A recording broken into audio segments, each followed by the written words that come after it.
এবং কোনো ব্যাপারেই কিন্তু ভারত কোনোভাবেই প্রমাণ করতে পারেনি যে পাকিস্তান এই আক্রমণের পিছনে তারা সম্পৃক্ত ছিল।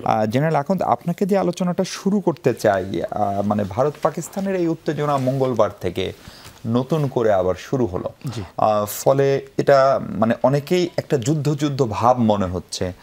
ফলে এইটার আসলে সম্ভাব্য ফোরকাস্ট কি আপনাদের? এটা কি একটা যুদ্ধের দিকে যাচ্ছে, অথবা আজকের বিশ্ব বাস্তবতায় একটা যুদ্ধকে আসলে মেনে নেওয়া বা সাস্টেন করা সম্ভব, নাকি এটা এই উত্তেজনাটা আসলে প্রশমিত হবে খুব দ্রুতই?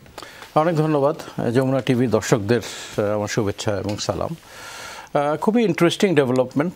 পেহেলগামে এই ঘটনাতে ২৬ জন যে নিহত হয় এবং আরও ১৭ জনের মতন আহত হয়।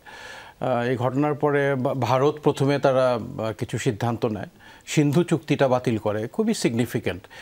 ১৯৬০ সালে সাইন করা, আপনার জেনারেল আইয়ুব খান আর জওহরলাল নেহরুর মধ্যে এটা সাইন হয় এবং এটা বলা হচ্ছিল যে পানি বন্টন চুক্তির মধ্যে এটা ছিল সবচেয়ে সফল একটা চুক্তি, নিরবিচ্ছিন্নভাবে এটা মডেল হিসেবে ছিল। এবং এই চুক্তি অনুযায়ী ভারত ৩০%, এটা ৩-৪টা ট্রাইবিউটারিজ আছে, ঝেলাম আরও ২-১টা, এবং 70% পানি পাকিস্তানে যাবে। এবং Bharat will have limited access to irrigation এবং unlimited access to non consumption water like power generation, navigation, etcetera etcetera. এবং পাকিস্তানের মোটামুটি 80% মিষ্টি পানি আসে কিন্তু এই চুক্তির মাধ্যমে। হ্যাঁ, এবং এটা বিশ্ব ব্যাংকের মধ্যস্থতা এটা করা হয়েছিল। এবং এই চুক্তিটা বাতিল, অবশ্য বাতিল মানেই যে ভারত পানি বন্ধ করে দিতে পারে এই ইনফ্রাস্ট্রাকচার তাদের নাই। এবং ইনফ্রাস্ট্রাকচার আজকে শুরু করলেও it will take decades to create. তারা হয়তো ২-১ বছরের মধ্যে খাল খনন করে পানিটা ডাইভার্ট করে দিতে পারবে, ওটা এমন করে পানি বন্ধ করতে পারবে না। But it is very significant incident for Bangladesh and Nepal and other countries who also have agreement with India regarding water sharing. এরকম একটা চুক্তি যদি ভারত বাতিল করতে পারে, তো আমাদের সাথেও চুক্তি তো যে কোনো সময় এটা বাতিল হতে পারে। এছাড়াও ভারত কিছু ডিপ্লোম্যাটদের বহিষ্কার করেছে, তারপরে ভিসাটা বাতিল করেছে। পাকিস্তান আবার সিমলা চুক্তি বাতিল করেছে।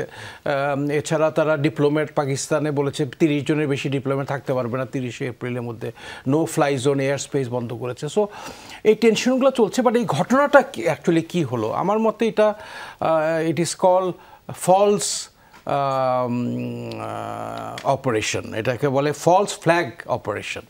ফলস ফ্ল্যাগ অপারেশনের ডেফিনেশন হচ্ছে an act committed with the intent of disguising the source of responsibility and pinning the blame on somebody else. এবং এটা কিন্তু ইটস এ Jews philosophy, ইহুদিদের এই philosophy which has been adopted by the western world, USA, Iraq যেভাবে দখল করেছে, যে প্লের উপর মিথ্যা, আপনি যে মাইকেল মুরের ফারেনহাইট 9/11 যদি দেখেন, এটা খুবই প্রমাণিত একটা ফলস এলিগেশনের উপর দিয়ে হ্যাভ অ্যাটাকড ইরাক। আফগানিস্তান যেভাবে অ্যাটাক করেছে। এবং ভারত এবং ইসরায়েলের মধ্যে কোনো পার্থক্য নাই, দে ফলো দি সেম ফিলোসফি। এবং এই ফিলোসফি ইসরায়েল ইহুদিরা কিন্তু সে যুগ যুগ ধরে, আল রাহিকুল মুকতুম একটা বই, এটা সাইফুর রহমান মুবারকপুরি উনি লিখেছিলেন এবং 1987 সালে এটা 1182টা ইসলামের উপর বইয়ের মধ্যে এটা প্রথম পুরস্কার প্রাপ্ত হয়। এবং উনি 225 এবং 26 পাতায় উনি স্পষ্টভাবে লিখেছেন, আমি জাস্ট 2টা লাইন বই থেকে পড়ি, যে ইহুদিদের যে ফিলোসফিটা উনি বলেছেন, আমি একটু পড়ি সরাসরি। এরা কুচক্র, ষড়যন্ত্র, যুদ্ধ, শত্রুতার অগ্নি প্রজ্বলিত করতে সিদ্ধহস্ত ছিল। তারা এত সূক্ষ্ম ও কূটকৌশলের সঙ্গে প্রতিবেশী গোত্রসমূহের মধ্যে শত্রুতার বীজ বপন করত যে তারা এ ব্যাপারে কোনো আঁচই পেত না। তাদের কুচক্রীপনার ফলশ্রুতিতে গোত্রে গোত্রে রক্তক্ষয়ী সংঘর্ষ চলতে থাকতো। তো তাদের কাজই ছিল টু ক্রিয়েট ডিভিশন। এবং মদিনাতে তখন 2টা গোত্র ছিল, খাজরাজ এবং আওয়াস, এবং 2টা ইহুদি গোত্র খাজরাজদের সাপোর্ট করতো এবং একটা গোত্র করতো আওয়াজদের। এবং এটা 2টা গোত্র কিন্তু মনে করতো যে আমাদের বিভিন্ন গ্রুপ আমাদেরকে সাপোর্ট করতে, বাট একই গ্রুপ কিন্তু 2 পক্ষকেই সাপোর্ট করতো এবং এই দ্বন্দ্বটা যাতে দীর্ঘায়িত হয় এই ব্যাপার। এবং এটাই কিন্তু this is the philosophy of Israel. মনে হয় এটা একটা যুদ্ধের দিকে যাবে? আমার মনে হয় না। I think we are too wise now. Fighting a war is too expensive in terms of life, in terms of expense. But এই টেনশন ক্রিয়েট করে কতটুকু ফায়দা নিতে পারে এবং কি উদ্দেশ্য ভারতের এই ফলস ফেক অপারেশন করে এই একটা পাকিস্তানকে ব্লেম করে উদ্দেশ্যটা কি? বিকজ এক বছর আগেই কিন্তু ইন্ডিয়া উদ্যোগ নিয়েছিল সিন্ধু চুক্তিটা একটু রিফর্ম করার জন্য, পাকিস্তান রাজি হয় নাই।